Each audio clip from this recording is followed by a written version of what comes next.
जय हिंद एवरीवन। कैसे हैं आप सभी? उम्मीद है अच्छे होंगे।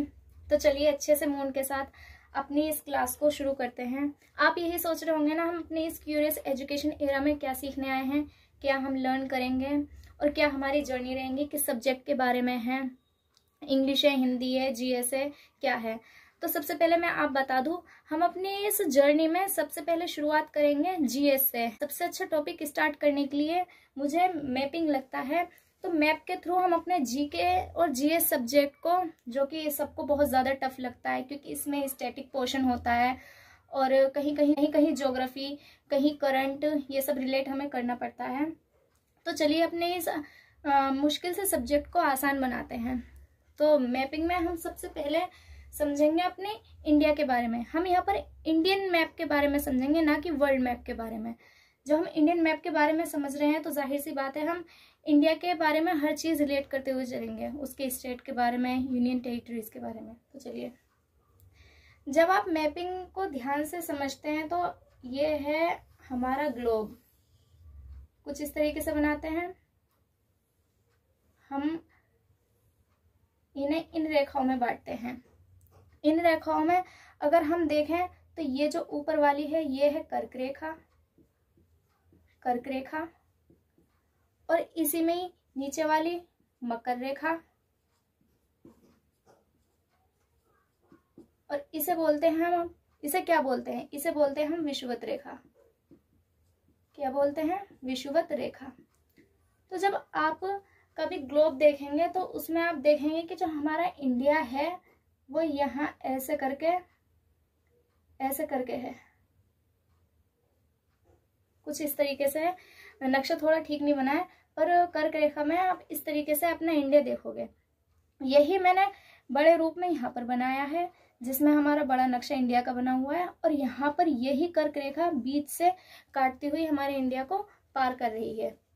तो आपने ये समझ लिया होगा कि किसे कर्क रेखा, किसे मकर रेखा और किसे विषुवत रेखा बोलते हैं। और इसमें ग्लोब में कर्क रेखा के ऊपर हमारा इंडिया पड़ता है। कर्क रेखा में सबसे पहले अगर कर्क रेखा के बारे में पढ़ा जाए तो हम अपने इंडिया के पर्सपेक्टिव में ये पढ़ेंगे कि कर्क रेखा किन राज्यों से होकर गुजरती है। तो किन राज्यों से होकर गुजरती है देखते हैं। इतने हिस्से में देखें तो हमारा ये गुजरात आ जाता है, गुजरात। साथ के साथ याद करते हुए चलेंगे, गुजरात जब यहाँ से ऊपर से आते हैं तो ये कुछ हिस्सा हमारा राजस्थान का चला जाता है। राजस्थान का ज्यादा हिस्सा नहीं जाता है कर्क रेखा के, अगर अंडर में कहूँ तो मैं राजस्थान का थोड़ा ही हिस्सा जाता है। फिर राजस्थान के बाद जब यहाँ से आते हैं तो यहाँ से हमारा मध्य प्रदेश जुड़ जाता है। क्या जुड़ जाता है? एमपी। एमपी के बाद हम देखेंगे यहाँ से हमारा जुड़ता है छत्तीसगढ़। क्या जुड़ता है हमारा? छत्तीसगढ़। छत्तीसगढ़ के बाद इतना हिस्सा पड़ जाता है हमारा झारखंड का, झारखंड। और इतना हिस्सा पड़ जाता है, ये थोड़ा सा ऊपर को लेंगे हम, हिस्सा पड़ जाता है हमारा, किसका बन जाता है? वेस्ट बंगाल का, वेस्ट बंगाल का। गुजरात, राजस्थान, मध्य प्रदेश, छत्तीसगढ़, झारखंड, पश्चिम बंगाल। एक बार और रिपीट करेंगे ताकि आपको याद हो। गुजरात, राजस्थान, मध्य प्रदेश, छत्तीसगढ़, झारखंड, वेस्ट बंगाल।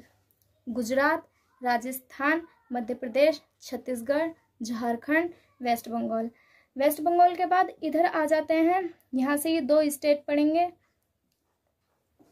दो स्टेट ये कौन से पड़ेंगे? एक पड़ेगा आपका त्रिपुरा,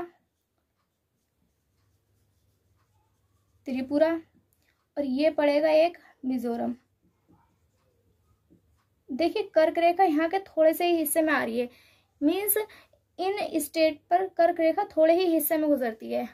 अगर अधिकतर आप देखेंगे तो गुजरात में पड़ती है ज़्यादातर, मध्य प्रदेश में पड़ती है, वेस्ट बंगाल में भी पड़ती है और झारखंड में भी पड़ती है। छत्तीसगढ़ का भी थोड़ा ही एरिया आता है जो कर्क रेखा के अंदर आता है, और राजस्थान का भी थोड़ा एरिया होता है।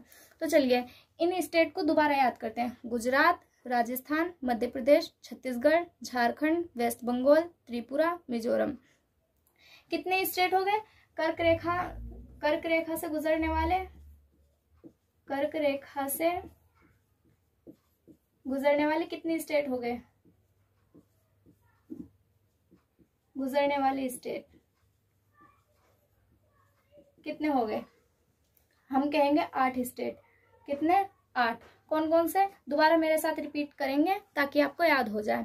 गुजरात, राजस्थान, मध्य प्रदेश, छत्तीसगढ़, झारखंड, वेस्ट बंगाल, त्रिपुरा, मिजोरम। चलिए मैं आपको 10 सेकंड दे रही हूँ, इन्हें कमेंट बॉक्स में लिखिए या फिर आपके पास कोई रफ नोटबुक हो उसमें लिखिए, इससे आपको याद हो जाएगा।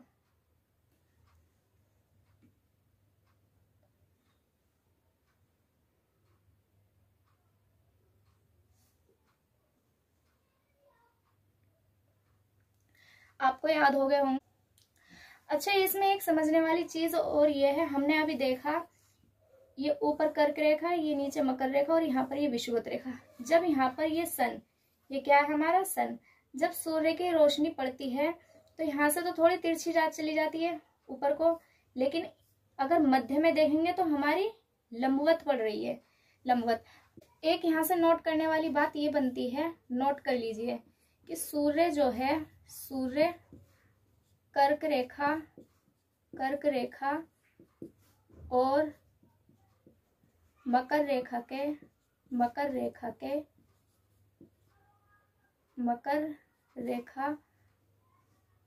के मध्य में, मध्य यानी बीच में, मध्य में लंबवत रहेगा। लंबवत कहने का मतलब आप यहाँ समझ गए ना, लंबवत रहेगा।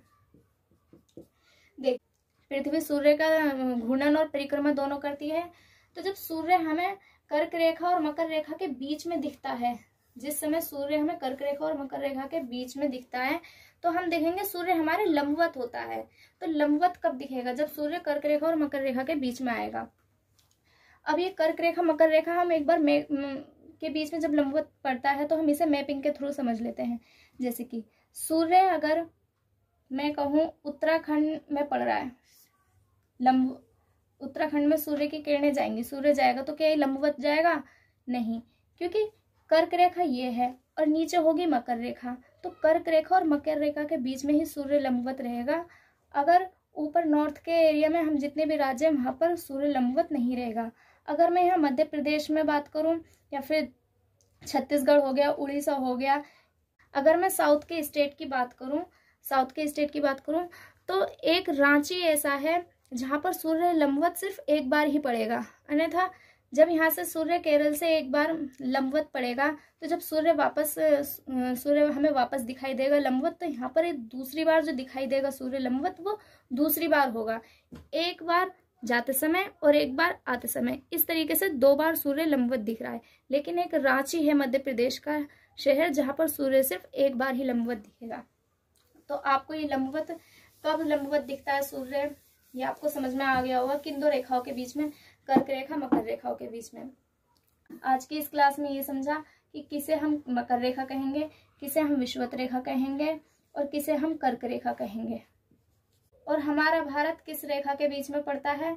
तो हमारा भारत कर्क रेखा के बीच में पड़ता है। और इस कर्क रेखा पर कितने राज्य हमारे पड़ते हैं जो हमें एग्जाम के पर्सपेक्टिव से समझने हैं?